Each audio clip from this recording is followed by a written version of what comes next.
పశ్చిమాసియాలో యుద్ధం ప్రపంచ దేశాలను కిరిబిక్కిరి చేస్తోంది. తాజాగా చమురు కేంద్రాలపై ఇరాన్ దాడితో మరింత విధ్వంసానికి దారితీసింది. ఈ నేపథ్యంలో తాజా పరిణామాలపై రక్షణ వ్యూహాత్మక వ్యవహారాల నిపుణులు కనగంటి రమేష్తో ప్రత్యేక ముఖాముఖి ప్రత్యక్ష ప్రసారం ద్వారా చూద్దాం.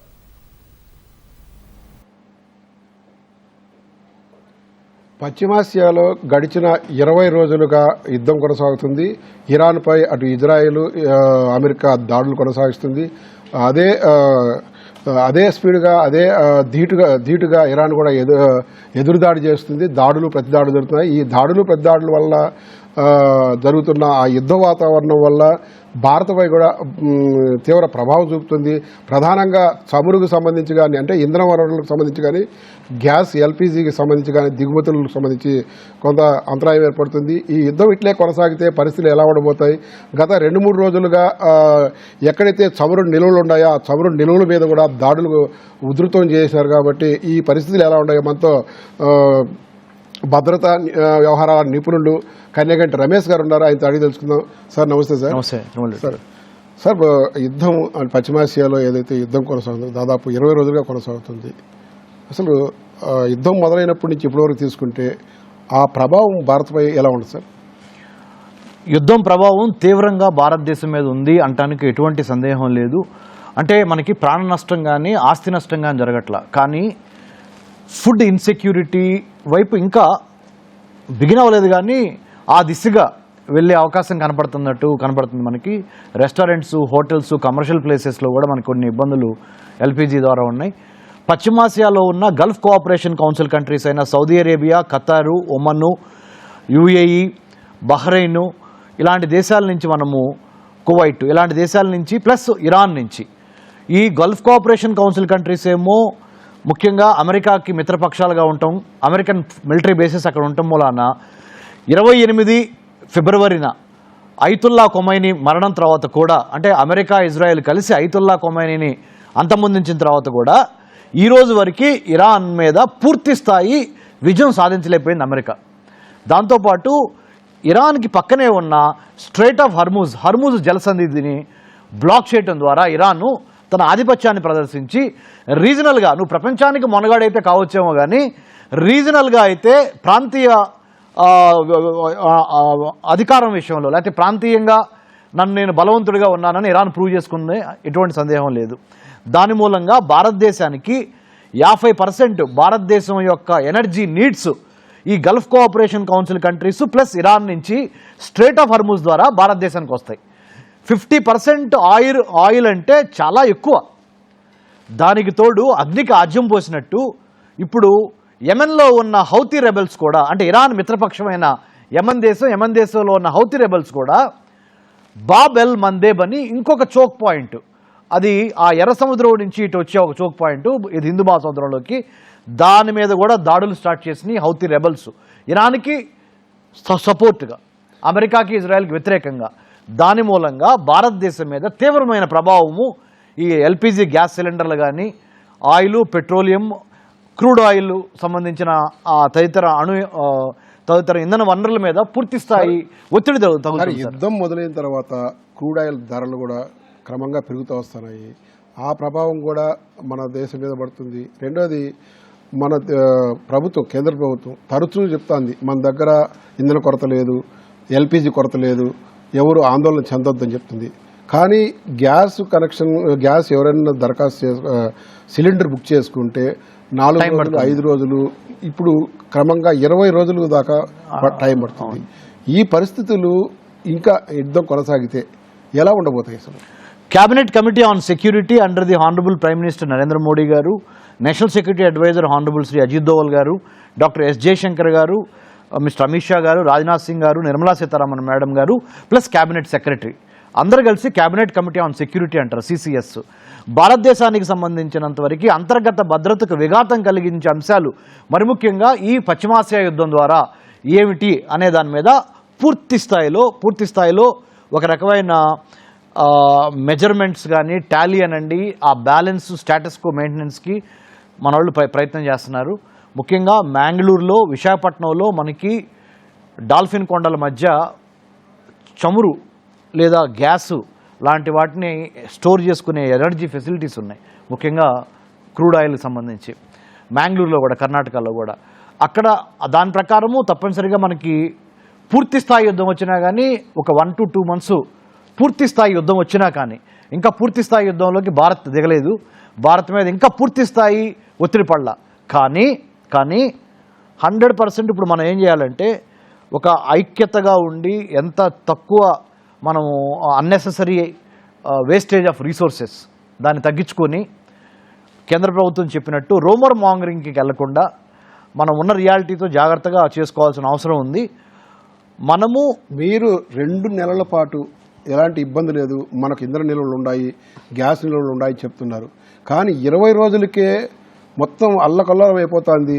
హోటళ్లు మూసివేసే పరిస్థితికి దారితీసింది. హాస్టళ్లకు సరైన సిలిండర్లు అందడం లేదు. ఇలాంటి పరిస్థితి వచ్చిందంటే ఇదే యుద్ధము ఇప్పుడు 20 రోజులు జరిగింది, ఇంకొక 1-2 నెలలు జరిగితే ఆ ప్రభావము ఎలా ఉండబోతుంది? అసలు ఇంకొక దానికి కూడా అవకాశం కనిపిస్తుంది. ఇంకొక 1-2 నెలల్లో యుద్ధం జరిగితే ఎలా ఉంటుంది అనేది మీరు మంచి మాట, అంటే మంచి ప్రశ్న. అది జరగవచ్చు, 4 రోజులు జరగవచ్చు, 2 నెలలు జరగవచ్చు. దానికి సంబంధించి ప్రస్తుతానికి నేను చెప్పింది ఏంటంటే, మీకు అత్యవసర పరిస్థితులకు సంబంధించిన ఇంధనం మాత్రం మన దగ్గర ఉంది. అన్నిటికీ సరిపోయేది ఇంకా రాలేదు. అంటే నిత్యావసరాలు, మీరు చెప్పినట్టు రెస్టారెంట్లు, లేకపోతే హోటల్స్, లేకపోతే ఈ పెద్ద పెద్ద హాస్టల్స్ మెయింటైన్ చేస్తూ ఉంటాము. Tribal welfare, social welfare, BC welfare, పిల్లలు చదువుకోవడానికి కానీ ఇంకోటి కానీ, అక్కడ వాటికైతే ప్రస్తుతానికైతే కొంత కొరత ఎదుర్కొంటున్నమాట వాస్తవము. ఆ వాస్తవాన్ని మనం కాదనలేము. దాని మీద త్వరగా కేంద్రం యాక్ట్ చేయాలని మనం కోరుకోవాలి. అత్యవసర అంటే ఎమర్జెన్సీ సర్వీసెస్కి సంబంధించినంత వరకు 2 months రిజర్వ్స్ ఉంటాయి ఎప్పుడైనా. దాన్ని కంటింజెన్సీ అంటారు. అది నార్మల్గా ప్రతిరోజు జరిగేదానికి కాదు, ఎమర్జెన్సీ సర్వీసెస్కి కొరత లేదన్నారు. అక్కడ అర్థం చేసుకోవాలి మనం. సరే, యుద్ధం మొదలైనప్పటి నుంచి కూడా కేంద్ర ప్రభుత్వం ఆయా దేశాలతో దౌత్యం కొనసాగిస్తుంది. ఆ దౌత్యము ఎంతవరకు ఉపయోగకరమవుతుంది? ఆ దౌత్యం వల్లే మనకు ఆర్మోర్ జలసంధి దగ్గర మనం ఏదైతే చిక్కుకున్నాయో ఆ ఎల్పీజీ ఓడలు రిలీజ్ చేసినారు, మనకు ఎలాంటి ఇబ్బంది లేదంటున్నారు. కానీ కొరత అట్లే ఉంది. అంటే ఈ దౌత్య ప్రయోజనము ఏ మేరకు భారతదేశానికి ఉపయోగపడుతుంది? అటు ఇజ్రాయెల్తో కావచ్చు, ఇటు ఇరాన్తో కావచ్చు, లేదంటే అమెరికాతో కావచ్చు, ఈ మూడింటితో.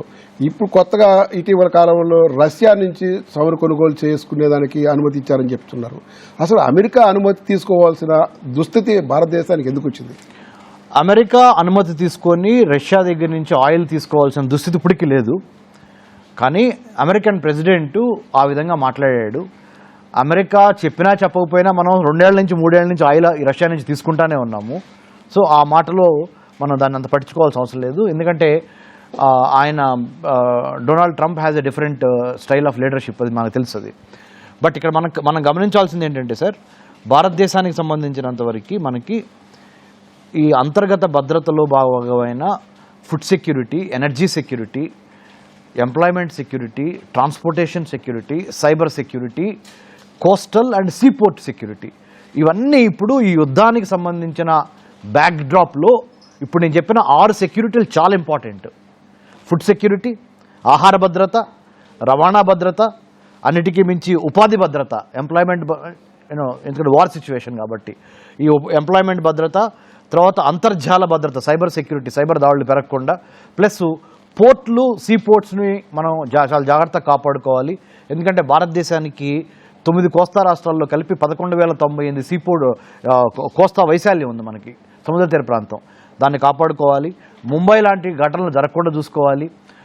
మరి ముఖ్యంగా మనం గమనించాల్సింది ఇక్కడ సోషల్ మీడియాని రూమర్ మాంగరింగ్కి వాడకుండా సోషల్ మీడియాని కంట్రోల్ చేసే విధంగా మన కేంద్ర హోంశాఖ, హోంమంత్రిత్వ శాఖ ప్లస్ రాష్ట్రాల్లో ఉన్న పోలీస్ డిపార్ట్మెంట్లు అహర్నిశలు శ్రమించాల్సిన అవసరం వచ్చింది. ఇప్పుడు సోషల్ మీడియా వేదికగా రూమర్స్, జరిగిపోయింది, ఇది జరిగిపోయింది, అది లేదు, ఇది లేదు, అక్కడ ఈ రూమర్ మాంగరింగ్ ఆపకపోతే అంతర్గత భద్రతకి చాలా విఘాతం. ఇరాన్ తీసుకుంటే అమెరికా సపోర్ట్తో ఇజ్రాయెల్ దాడి చేస్తుంది. ఇరాన్లో పెద్ద పెద్ద నాయకులు, ఆ దేశ అధ్యక్షుడితో సహా ముఖ్యమైన నాయకులు, తర్వాత శాస్త్రవేత్తలు చనిపోయారు. అయినప్పటికీ కూడా మేము ఎక్కడ వెనక్కి తగ్గమని చెప్పేసి చెప్తున్నారు. అంటే ఈ ఇరాన్కు అంత ధైర్యం ఎలా వచ్చింది? ఏ విధంగా ముందుకు వెళ్తుంది? అసలు ఇరాన్కు ఉన్న ధైర్యము 2 రకాలండి. ప్రత్యక్షంగా రష్యా, చైనా, పరోక్షంగా Houthis, Hamas, Hezbollah, 3 terrorist organisations. ఇక్కడ 2 దేశాలు.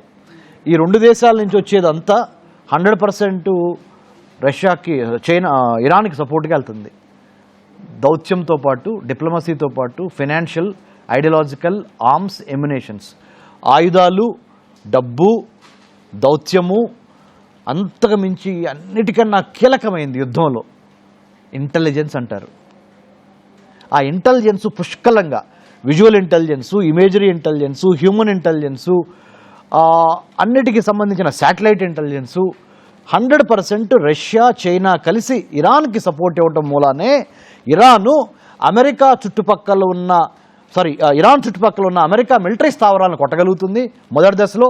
రెండో దశలో అమెరికా మిత్రపక్షాలైన మిగతా Muslim countries, Gulf cooperation council countries, Qatar లాంటి, సౌదీ లాంటి, బహ్రెయిన్ లాంటి, అబుదాబి, దుబాయ్ లాంటి సిటీలు, వీటికి అక్కడున్న ఆయిల్ బావులు, చమురు బావుల మీద దాడులు చేయడానికి ఇప్పుడు ఇరాన్ సెకండ్ స్టేజ్ ఆఫ్ వార్కి వెళ్ళింది. చెప్పటం ఏమని చెప్పింది? గల్ఫ్ కోఆపరేషన్ కౌన్సిల్ కంట్రీస్కి క్షమాపణ చెప్పింది. మీకు గుర్తుండే ఉంటుంది, మార్చి మొదటి వారంలో ఇరాన్ను క్షమాపణ చెప్పింది. పొరపాటున అమెరికన్ మిలిటరీ స్థావరాలను కొట్టబోయి మీ దేశాల్లో ఉన్న వాటిని, మిగతా వాటిని, ఎకనామిక్ అసెట్స్ని కూడా కొట్టాము, ఇంకా అలా జరగదు అని చెప్పారు. సార్, మనం తీసుకుంటే గల్ఫ్ కంట్రీస్లో మన దేశానికి సంబంధించి దాదాపు 1 కోటి మంది కార్మికులు ఉన్నారు. ఇక్కడ ప్రతి సంవత్సరము మనకు అక్కడి నుంచి దాదాపు 5 లక్షల కోట్లు విదేశీ మార్గదరం మన దేశానికి వస్తుంది. అదేవిధంగా ఇక్కడ ఈ దేశం నుంచి విదేశాలకు వ్యవసాయ ఉత్పత్తులతో పాటు ఇతర ఉత్పత్తులు కూడా ఎగుమతి అవుతున్నాయి. యుద్ధము ఇట్లే కొనసాగి ఇటు ఎగుమతులు ఆగిపోయి అటు గల్ఫ్ కంట్రీస్లో ఉన్న దాదాపు 1 కోటి మంది కార్మికుల మీద పడి అక్కడి నుంచి మన దేశానికి ప్రతి సంవత్సరం వచ్చే 5 లక్షల కోట్లు ఆగిపోతే ఆ ప్రభావం మన దేశ ఆర్థిక వ్యవస్థ మీద ఎలా ఉంటుంది? తప్పనిసరిగా చాలా తీవ్రమైన పరిణామాలు ఉన్నాయండి. మీరు చెప్పినట్టుగా విదేశీ మారక ద్రవ్యము, ముఖ్యంగా 1 కోటి మంది కార్మికులు ఈ గల్ఫ్ కోఆపరేషన్ కౌన్సిల్ కంట్రీస్లో ఉన్నారని నిజము. దానికి తగ్గ మినిస్ట్రీ ఆఫ్ ఎక్స్టర్నల్ అఫైర్స్, మన విదేశీ వ్యవహారాల శాఖ మంత్రిత్వ శాఖలో 1177 మంది డిప్లొమాట్స్ మాత్రమే ప్రపంచం మొత్తంలో ఉన్నారు. ఇది IFS officers, Indian foreign service officers. మహా అయితే 1200 మంది ఉన్నారు. వాళ్ళ కింద పనిచేసే సెక్రటరియల్ స్టాఫ్ కానీ, మినిస్ట్రియల్ స్టాఫ్ కానీ ఇంకొక 6000 నుంచి 8000 మంది వరకు ఉన్నారు. సో ఈ 8 నుంచి 9000 మంది మొత్తం కలిపితే భారత విదేశీ వ్యవహారాల మంత్రిత్వ శాఖకి వేరే దేశాల్లో పోస్టింగ్ అయి ఉన్నారు. భారతదేశాన్ని రిప్రజెంట్ చేస్తా. ఇప్పుడున్న 1 కోటి మంది యొక్క యోగక్షేమాలు చూడాలంటే ఈ 8000 మంది ఫారెన్ ఆఫీసర్స్, ఇండియాకి సంబంధించిన విదేశీ వ్యవహారాల మంత్రిత్వ శాఖ ఆఫీసర్లు సరిపోరు. ఒప్పుకోవాలి, మనం నిజం ఒప్పుకోవాలి, తప్పు సరిదిద్దుకోవాలి. IASకి, IPSకి ఉన్న number of vacancies Indian foreign సర్వీస్లో చాలా తక్కువగా ఉన్నారు. జనాభా నిష్పత్తి ప్రకారం భారతదేశానికి 140 కోట్ల మంది జనాభా ఉంటే 140 కోట్ల మందిలో 2 కోట్ల మంది అవుట్ సైడ్ ఆఫ్ ఇండియా ఉంటే, అధికారుల కొరతలు పక్కన పెడితే మనకు ఈ యుద్ధం కూడా కొనసాగి ఆ గల్ఫ్ కంట్రీస్ నుంచి వచ్చే విదేశీ తగ్గితే పూర్తిగా ఆగిపోతే ఈ దేశం నుంచి బయట దేశాలకు ఎగుమతి వ్యవసాయ ఉత్పత్తులు కావచ్చు, ఇతర ఉత్పత్తులు కూడా పూర్తిగా కూడా ఆగిపోతే ఆ ప్రభావము దేశ ఆర్థిక వ్యవస్థ మీద ఎలాంటి ప్రభావం ఉంటుంది, ఎలా ఉండబోతుంది? రైట్. ఇప్పుడు భారతదేశము 4వ అతిపెద్ద ఎకానమీగా అంతరించింది. ఫస్ట్ అమెరికా, నెక్స్ట్ రష్యా అనుకుందాం, 3వ ప్లేస్లో భారత్ అనుకుందాం. $4.5 ట్రిలియన్ ఉన్నాం. GDP యొక్క గ్రోత్ రేట్ కూడా ఎవ్రీ ఇయర్ చూసుకుంటే 6.5 to 7% ఉన్నాం. ఇప్పుడు జరుగుతున్న యుద్ధం మూలాన తప్పనిసరిగా ప్రొడక్షన్, మ్యానుఫ్యాక్చరింగ్, సర్వీస్ సెక్టర్ స్పేస్లో స్తబ్దత ఏర్పడుతుంది. ఎంతో కొంత సప్లై చైన్ లాజిస్టిక్స్లో స్తబ్దత ఏర్పడుతుంది. అంటే ఒక షిప్పు ఒక దేశం నుంచి బయలుదేరి మన భారతదేశం వచ్చి ఇక్కడ ఆఫ్లోడ్ చేసి అది మన ఇంటి వరకు వచ్చే చాలా ఎక్కువ టైం గ్యాప్ పడుతుంది. అన్నిటికీ మించి straight of Hormuz, Bob L మందేబ్ అనే 2 ఇంపార్టెంట్ చోక్ పాయింట్స్. ప్రపంచంలో 80% వర్తకం అంతా సముద్రాల మీద జరిగేది. 80% of the world trade. 70 to 80% of the volume and value చూసుకున్నా కానీ సముద్రం మీద జరిగేది. ఈ యుద్ధం మూలన సముద్రం మీద షిప్పుల యొక్క రవాణా ఒక దేశం నుంచి ఇంకో దేశానికి చాలా పెద్ద విఘాతం ఏర్పడిన మాట వాస్తవం. కాబట్టి నేనేమనుకుంటున్నానంటే మన భారతదేశం యొక్క వృద్ధి రేటు గ్యారంటీగా 2026 సంవత్సరంలో అట్లీస్ట్ ప్రథమార్థం అంటే జూన్ జూలై వరకన్నా తప్పనిసరిగా తగ్గుద్ది అనుకుంటున్నాను నేను ఈ యుద్ధ పరిస్థితుల మూలాన. కాబట్టి మనం ఇప్పుడు ఏం చేయాలి అనే దాని మీద ప్రస్తుతము ఈ యుద్ధము ఇలాగే కొనసాగితే భారతదేశము మీద ఆ ప్రభావము పెద్ద ఎత్తున కనిపించకుండా ఉండాలంటే ప్రాథమికంగా తీసుకోవాల్సిన ముందస్తు చర్యలేంటి? దౌత్యంతో పాటు మిగిలిన ఎగుమతులు దిగుమతులు ఒకవేళ ఏదైనా ఆగిపోతే దానికి ప్రత్యామ్నాయంగా ఏ విధంగా ముందుకెళ్ళాలి? ఏ విధంగా ముందుకెళ్తే ఈ దేశ ఆర్థిక వ్యవస్థ మీద ఆ ప్రభావం పడకుండా ఉంటుంది? చెప్పండి సార్. మనకి అంటే ముందు చూపు వల్ల కానీ లేదా మన హానరబుల్ ప్రైమ్ మినిస్టర్ మోదీ గారి యొక్క నాయకత్వంలో కానీ మనకి food corporation of India FCI food corporation of India యొక్క గిడ్డంగులు చాలా విస్తారంగానే ఉన్నాయి. ఆహారం యొక్క స్కేర్సిటీ, ఫుడ్ స్కేర్సిటీ రాదు, ఆహార కొరత రాదు. కానీ సప్లై చైన్ లాజిస్టిక్స్ ఇబ్బంది పడటం మూలాన దాని ప్రభావము ఫార్మా రంగం మీద, షిప్పింగ్ ఇండస్ట్రీ మీద, దాని ప్రభావము ఆటోమొబైల్ ఇండస్ట్రీ మీద, దాని ప్రభావము వ్యవసాయ ఉత్పత్తులు ఎగుమతులు దిగుమతుల మీద, ఎరువులు ఎగుమతులు దిగుమతుల మీద. ఇప్పటికి ఆరు ఏరియాస్ చెప్పాను మీకు. ఈ 6 ఏరియాస్లో మనం తప్పనిసరిగా ఇబ్బంది పడే అవకాశం అయితే గ్యారంటీగా ఉంటుంది. యుద్ధం ఇంకొక 1 మంత్ సాగితే పరిస్థితులు భారత్కి ఆర్థికంగా చాలా కష్టతరంగా మారే అవకాశం అయితే చాలా క్లియర్గా కనపడుతుంది. కాబట్టి భారతదేశం తన యొక్క నాయకత్వ పటిమను ఇప్పుడు ఉపయోగించి అటు అమెరికాతోనూ, ఇజ్రాయెల్తోనూ, ఇరాన్తోనూ ఓ పక్కన మాట్లాడుతానే అక్కడ లీడర్షిప్స్తో, ఇంకో పక్కన భారతదేశంలో రివ్యూ మీటింగ్స్ పెట్టుకొని ఉన్న నిలవలన్నీ ఇంకెంత కావాలి అనే ఒక అంచనాకు వచ్చి, లేకపోతే ఇప్పుడే వేరేది ఏ దేశాల నుంచి మనం దిగుమతులు చేసుకోవాలనే దాని మీద పనిచేస్తా, ప్లస్ సోషల్ మీడియా మానిటరింగ్ చేస్తా, ఈ బ్లాక్ మార్కెటింగ్ని కూడా అరికడతా, రూమర్స్ని కూడా అరికడతా. ఇది ఒక మల్టీ ప్రాంగ్డ్ స్ట్రాటజీ. అంటే ఒక 5 నుంచి 6 రకాల వ్యూహాల్ని ఏకకాలంలో సైమల్టేనియస్గా అమలు చేయకపోతే ఇబ్బంది తప్పదు. ఓకే సార్, థ్యాంక్ యూ అండి. ఇది పశ్చిమాసియాలో కొనసాగుతున్న యుద్ధం వల్ల ఆ ప్రభావము భారతదేశంపై రానున్న రోజుల్లో తీవ్రమయ్యే అవకాశం ఉంది. ఇప్పటికైనా భారతదేశము ముందస్తు చర్యలు తీసుకొని అన్ని రకాలుగా అటు ఎగుమతులు దిగుమతులకు సంబంధించి కానీ, ఇలా చమురు నిల్వలకు సంబంధించి కానీ, చమురు దిగుమతులకు సంబంధించి కానీ ముందస్తు చర్యలు తీసుకొని ముందుకు వెళితేనే ప్రయోజనంగా ఉంటుంది. లేదంటే కూడా ఆ ప్రభావము ఆర్థిక వ్యవస్థ మీద పడుతుంది. సామాన్య జీవనం మీద కూడా ఆ ప్రభావము అధికంగా చూపే అవకాశం ఉండదని చెప్పి మన భద్రతా వ్యవహారాల నిపుణులు కన్యగంటి రమేష్ చెప్తున్నారు.